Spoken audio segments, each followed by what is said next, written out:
Hi friends, നമ്മുടെ ടെറസിൻ്റെ മേളിലുള്ള ഹൈഡ്രോപോൺ സിസ്റ്റത്തിൽ മെയിനായിട്ട് പുതിനയാണ് വളർത്തുന്നത് നിങ്ങൾക്ക് എല്ലാവർക്കും അറിയാമല്ലോ. അപ്പോൾ പുതിനയെ പറ്റി ഒരുപാട് വീഡിയോസ് നമ്മൾ ചാനലിൽ ഇട്ടിട്ടുണ്ട്. പുതിനയുടെ തൈ ഉണ്ടാക്കുന്ന തൊട്ട് സിസ്റ്റത്തിൽ വെച്ച് വളർത്തി ഹാർവസ്റ്റ് ചെയ്യുന്നവരുള്ള വീഡിയോസ് ചാനലിൽ ഇട്ടിട്ടുണ്ട്.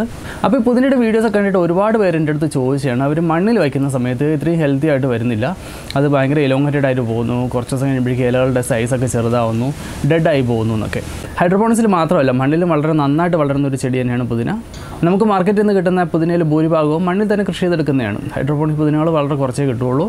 അപ്പോൾ നമ്മൾ ഇന്നത്തെ വീഡിയോയിൽ പുതിന എങ്ങനെ മണ്ണിൽ വളർത്താമെന്നും പിന്നെ അതിന് എന്തൊക്കെ മെയിൻ്റനൻസും എന്തൊക്കെ കെയറും കൊടുത്തു കഴിഞ്ഞാൽ കാട് പോലെ പുതിന വളർത്തിയെടുക്കാൻ പറ്റുമെന്ന് നോക്കാം. വീഡിയോയിലേക്ക് പോകാം. അതിന് മുന്നേ ഞാൻ സന്തോഷ്, ഇത് ചക്കിപ്പൂച്ച. ഞാൻ എൻ്റെ റൂഫ്ടോപ്പിൽ ചെയ്യുന്ന ഹൈഡ്രോപോണിക് ഫാമിങ്ങും പിന്നെ കുറേ ഓർഗാനിക് ഫാമിങ്ങിൻ്റെ വിശേഷങ്ങളും അതിന് ഞാൻ ഉപയോഗിക്കുന്ന കുറേ ടിപ്സ് ആൻഡ് ടെക്നിക്സ് നിങ്ങളോട് വിവരിക്കുന്ന കുറച്ച് വീഡിയോകളാണ് ചാനലുള്ളത്. അപ്പോൾ വീഡിയോകൾ മുടങ്ങാതെ കാണാനായിട്ട് ചാനൽ സബ്സ്ക്രൈബ് ചെയ്യുക. കൂടാതെ അടുത്ത് കാണുന്ന ബെൽ ഐക്കൺ ഓൺ ചെയ്ത് വെച്ചേക്കൂ. ഞാൻ ഇതുപോലെ പുതിയ വീഡിയോകൾ ഇടുമ്പോഴേക്കും ഉടനെ തന്നെ നിങ്ങൾക്ക് അതിന് നോട്ടിഫിക്കേഷൻ ലഭിക്കാനാണ് ബെൽ ഐക്കൺ ഓൺ ആക്കി വയ്ക്കുന്നത്.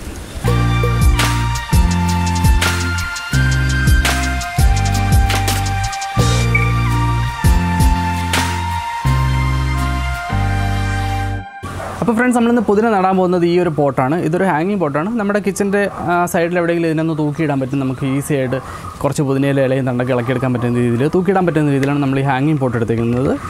പിന്നെ നടാൻ നമ്മൾ ഉദ്ദേശിക്കുന്നത് നമ്മുടെ യൂഷ്വൽ മണ്ണില മിശ്രിതമാണ്. ഞാൻ നേരത്തെ വീഡിയോയിൽ കാണിച്ചിട്ടുണ്ട് ഇതെങ്ങനെയാണ് പ്രിപ്പയർ ചെയ്യുന്നുള്ളത്.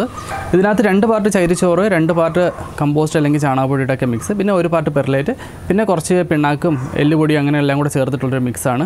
അപ്പോൾ ഇതെങ്ങനെ ഉണ്ടാക്കുന്നതിൻ്റെ വീഡിയോയുടെ ലിങ്ക് ഞാൻ മേളിൽ കൊടുത്തേക്കാം. അപ്പോൾ നമ്മൾ ഇതിലാണ് നടാൻ പോകുന്നത്. നടാനായിട്ട് ഉപയോഗിക്കുന്നത് പുതിനയുടെ നല്ല ഹെൽത്തി ആയിട്ടുള്ള കുറച്ച് തണ്ടുകളാണ്. നമുക്ക് കടയിൽ നിന്ന് വാങ്ങിക്കുന്ന തണ്ടുകളായാലും ചിലതൊക്കെ നമുക്ക് വേര് പിടിപ്പിച്ചെടുക്കാൻ പറ്റും. ഫ്രഷ് തണ്ടാണെങ്കിൽ നമുക്ക് ഈസി ആയിട്ട് വേര് പിടിച്ചെടുക്കാം. ഇതിപ്പോൾ ഞാൻ എൻ്റെ മിൻ സിസ്റ്റത്തിൽ നിന്ന് ഇപ്പോൾ വെട്ടിയെടുത്തുകൊണ്ടുവന്ന തണ്ടാണ്.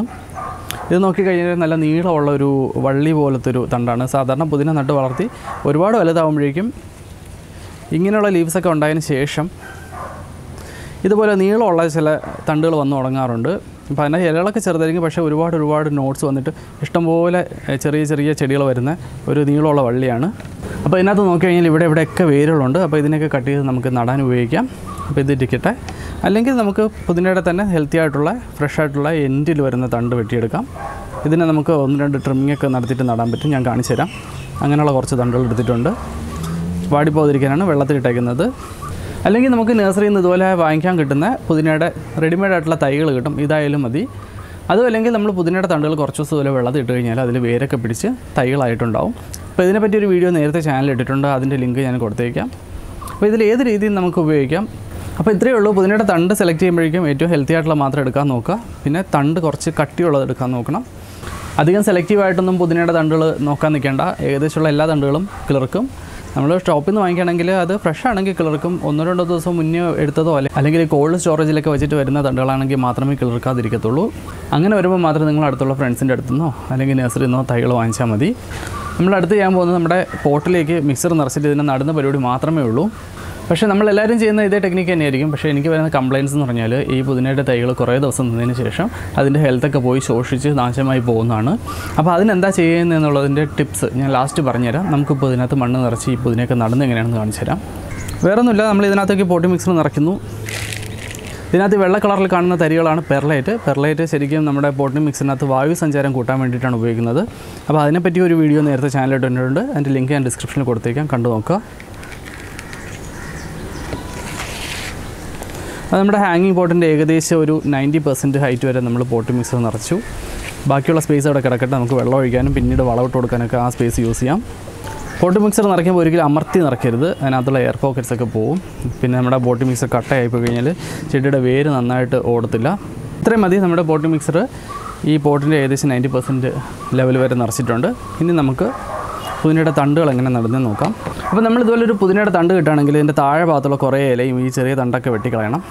അപ്പോൾ ഞാനിതിനെ സിസേഴ്സ് വെച്ച് വെട്ടിക്കളയണം, അല്ലെങ്കിൽ നുള്ളി കളഞ്ഞാലും മതി. പക്ഷേ വലിച്ചെടുക്കുമ്പോൾ അതിൻ്റെ തൊലി ഇളകി പോകാതിരിക്കാൻ പ്രത്യേകം ശ്രദ്ധിക്കുക.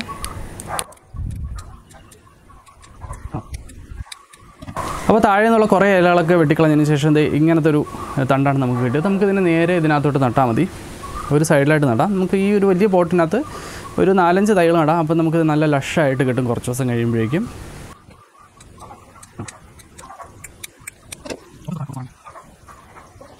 അപ്പോൾ ഇത് നമ്മൾ തണ്ട് നടുന്ന ടെക്നിക്കാണ് പറഞ്ഞത്. ഇനി നമ്മുടെ നഴ്സറിയിൽ നിന്ന് വാങ്ങിച്ച ചെടിയാണെങ്കിൽ ജസ്റ്റ് നമ്മൾ സാധാരണ ചെയ്യുന്ന പോലെ ബാഗിൽ നിന്ന് ഇളക്കിയെടുത്തതിന് ശേഷം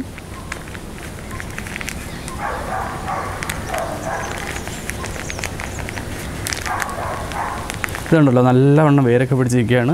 ഇത്രയും ചെറിയ ചെടിയാണെങ്കിൽ നല്ലവണ്ണം വേര് വന്നിട്ടുണ്ട്, കണ്ടില്ലേ? ജസ്റ്റ് ഇതിനകത്തൊന്ന് കുഴിച്ച് വെച്ചാൽ മാത്രം മതി.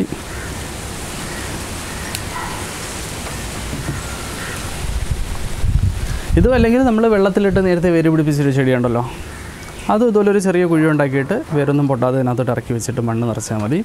പിന്നെ നമ്മൾ നേരത്തെ കാണിച്ച നീളമുള്ള വള്ളിയില്ലേ, അതിനകത്തുനിന്ന് വേണമെങ്കിൽ ഒരു പീസ് ഇങ്ങനെ കട്ട് ചെയ്തെടുത്തതിന് ശേഷം അതിൻ്റെ ഈ താഴത്തെ കുറച്ച് ഇലകളൊക്കെ വെട്ടിക്കളഞ്ഞതിന് ശേഷം നമുക്കിതിനെയും കുത്തി വയ്ക്കാം. ഇത് നന്നായിട്ട് തന്നെ വരും.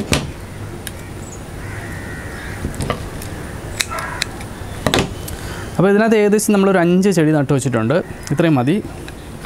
ഇത് തന്നെ നിന്ന് അത് നന്നായിട്ട് വളർന്നോളും. അപ്പോൾ വളരെ സിമ്പിളായിട്ട് നമ്മൾ ഈ ചെടിയൊക്കെ നട്ട് കഴിഞ്ഞു. ഇത്രയും പാർട്ട് വളരെ സിമ്പിളാണ്. ഇതിൻ്റെ മെയിൻ്റനൻസിലാണ് പലർക്കും ഇഷ്യൂ ഉണ്ടാകുന്നത്. തൈ നട്ട് നല്ലവണ്ണം വളരും, ആദ്യത്തെ കുറേ ദിവസം നന്നായിട്ട് വളരും. അപ്പോൾ അതിന് ശേഷമാണ് ഇഷ്യൂ ഉണ്ടാകുന്നത്. അപ്പോൾ നമുക്കിനി ഇപ്പോൾ ഹാങ് ചെയ്യാനാണെന്ന് പറഞ്ഞല്ലോ, ഹാങ് ചെയ്യാനായിട്ട് ഒന്നുകിൽ ഇതുപോലെ പ്ലാസ്റ്റിക് വരുന്നൊരു ഹാങ്ങർ വാങ്ങിക്കാൻ കിട്ടും, ഇല്ലെങ്കിൽ നമ്മുടെ സാധാരണ നൂലെടുത്തിട്ട് 3ആയിട്ട് മടക്കി അതിനകത്ത് വെച്ചാലും മതി. അപ്പോൾ എൻ്റെ അടുത്ത് ഇതുള്ളതുകൊണ്ടാണ് ഞാനിത് വയ്ക്കുന്നത്.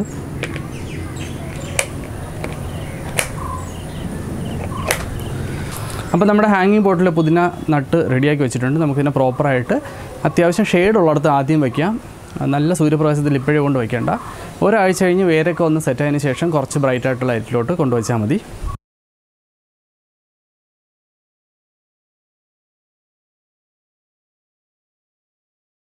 അപ്പോൾ ഞാനിപ്പോൾ തൽക്കാലം എൻ്റെ ചെടികളുടെ കൂട്ടത്താണ് ഇട്ടേക്കുന്നത്. നിങ്ങൾക്ക് കിച്ചൻ്റെ സൈഡിൽ എവിടെയെങ്കിലും വെച്ച് കഴിഞ്ഞാൽ കിച്ചണിൽ നിന്ന് ഓടിപ്പോയി ഇതിൽ നിന്ന് കുറച്ച് ഇലയൊക്കെ എടുത്ത് നമ്മൾ കറിയിലോട്ട് ഇടാം. ചമ്മന്തി അരയ്ക്കുമ്പോൾ നല്ല ഫ്രഷ് ആയിട്ടുള്ള പുതിനയായിട്ട് ചമ്മന്തി അരയ്ക്കാം.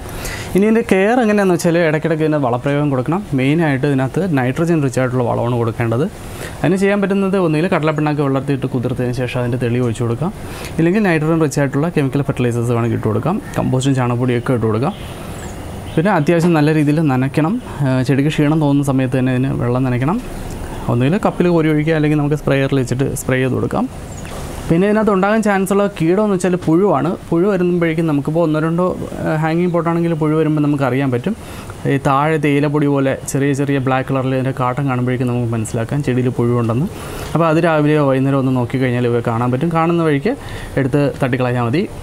അല്ലെങ്കിൽ കുറച്ച് കാന്താരി മുളകോ അല്ലെങ്കിൽ നല്ല എരിയുള്ള മുളകോ എടുത്ത് മിക്സിയിലിട്ട് അടിച്ചിട്ട് ജ്യൂസ് എടുത്തൊന്ന് ഡൈല്യൂട്ട് ചെയ്തിട്ട് സ്പ്രേ ചെയ്താൽ മതി. പുഴുവിൻ്റെ ദേഹത്ത് വീണ് കഴിഞ്ഞാൽ അവയൊക്കെ പമ്പ അടക്കും. പിന്നെ ഇതിൽ നിന്ന് ഇലകൾ എടുക്കുമ്പോഴേക്കും ഇലകൾ മാത്രം നുള്ളിയെടുക്കാണ്ട് കുറച്ച് തണ്ടോടുകൂടി വെട്ടിയെടുക്കാൻ നോക്കുക. ഇടയ്ക്കിടയ്ക്ക് ഒന്ന് ട്രിം ചെയ്ത് കൊടുക്കുന്നത് നല്ലതായിരിക്കും. അങ്ങനെ വരുമ്പോഴേക്കും പുതിയ ലീവ്സ് വരുന്നത്. ഒരേ തണ്ടിനെ കണ്ടിന്യൂസ് ആയിട്ട് വളരാൻ വിടുമ്പോഴാണ് അതിൻ്റെ ശക്തി കുറഞ്ഞ് നീണ്ടു പോകുന്നത്. അതുകൊണ്ടാണ് മിക്കവാറും പുതിനയുടെ ചെടികളൊക്കെ കേടുവന്ന് നശിച്ചു പോകുന്നത്. അപ്പോൾ ഒന്നിൽ ട്രിം ചെയ്യാൻ നോക്കുക ഇടയ്ക്ക്, അല്ലെങ്കിൽ ഇതിൻ്റെ തണ്ടുകൾ നുള്ളിയെടുക്കാം. രണ്ടാമത് ഇതേ ചെടി തന്നെ ഒരുപാട് വർഷത്തേക്കൊന്നും നിർത്താൻ നിൽക്കേണ്ട. ഒരു 3-4 മാസം കഴിയുമ്പോഴേക്കും ഇതിൽ നിന്ന് നല്ല ഹെൽത്തി ആയിട്ടുള്ള തണ്ടുകൾ വെട്ടി ഇതേ രീതിയിൽ തന്നെ വേറെ റീപോർട്ട് ചെയ്യണം. അങ്ങനെ വരുമ്പോഴേക്കും നമുക്ക് എപ്പോഴും കണ്ടിന്യൂസ് ആയിട്ട് നല്ല ഇളം തണ്ടുകൾ തന്നെ കിട്ടിക്കൊണ്ടിരിക്കും. അപ്പോൾ ഈ 2 കാര്യങ്ങൾ ശ്രദ്ധിച്ച് പുതിന വളർത്തി കഴിഞ്ഞാൽ നമുക്ക് എപ്പോഴും നമ്മുടെ കിച്ചൻ്റെ തൊട്ടടുത്ത് തന്നെ പുതിന റെഡിലി അവൈലബിൾ ആയിരിക്കും. അപ്പോൾ നിങ്ങളെല്ലാവരും ഈ രീതിയിലൊന്ന് പുതിന നട്ട് ട്രൈ ചെയ്ത് നോക്കുകയല്ലേ. തണ്ടുകൾ വേണമെങ്കിൽ ഞാൻ നമ്പർ കൊടുത്തേക്കാം, എന്നെ ഒന്ന് മെസ്സേജ് ഇട്ടാൽ മതി. അപ്പോൾ വളരെ എളുപ്പത്തിൽ പുതിന എങ്ങനെ മണ്ണിൽ കൃഷി ചെയ്യാമെന്ന് കണ്ടു കഴിഞ്ഞാലോ, കുറച്ച് കെയറും പിന്നെ പ്രോപ്പറായിട്ടുള്ള മെയിൻ്റനൻസും കൊടുത്തു കഴിഞ്ഞാൽ നമുക്ക് എല്ലാ സമയത്തും ഇതിൽ നിന്ന് ഇലകൾ കിട്ടിക്കൊണ്ടിരിക്കും. അടുക്കളയുടെ ഭാഗത്ത് എവിടെയെങ്കിലും ഇതിനെ തൂക്കിയിട്ടിരുന്നാൽ മതി. നമുക്ക് ആവശ്യത്തിന് പോയി കുറച്ച് ഇലയും തണ്ടൊക്കെ ഇളക്കിയെടുക്കാൻ പറ്റും. ഇതിൽ നിന്ന് നമുക്ക് മാർക്കറ്റിൽ കിട്ടുന്ന ഇലകളിൽ ഭൂരിഭാഗത്തിലും അത്യാവശ്യത്തിൽ കൂടുതൽ എമൗണ്ട് വിഷാംശം ഉണ്ടെന്ന് നമുക്ക് തന്നെ അറിയാമല്ലോ. അപ്പോൾ നമുക്ക് കുറച്ച് പുതിനയെങ്കിലും ആവശ്യത്തിന് വീട്ടിൽ തന്നെ ഉണ്ടാക്കിയെടുക്കാൻ പറ്റി കഴിഞ്ഞാൽ അത് വളരെ നല്ല കാര്യമാണ്. എല്ലാവരും ഇതുപോലെ ഒരു ടെക്നിക്ക് ഒന്ന് ട്രൈ ചെയ്ത് നോക്കുക. നിങ്ങൾക്ക് പുതിനയുടെ തണ്ടുകൾ വേണമെങ്കിൽ ഞാൻ എൻ്റെ വാട്സാപ്പ് നമ്പർ വീഡിയോയിൽ കൊടുത്തേക്കാം, ഒരു മെസ്സേജ് ഇട്ടാൽ മതി. അപ്പോൾ നിങ്ങൾക്ക് വീഡിയോ ഇഷ്ടമായെങ്കിൽ ലൈക്ക് അടിക്കുക. കൂടാതെ കൃഷിയെ സ്നേഹിക്കുന്ന മറ്റു കൂട്ടുകാർക്കും ഷെയർ ചെയ്യാൻ മറക്കരുത്. ഇതുപോലെയുള്ള പുതിയ ടെക്നിക്സും കൂടുതൽ കൃഷി വിശേഷങ്ങളുമായി ഞാൻ വീണ്ടും വരാം. So stay tuned.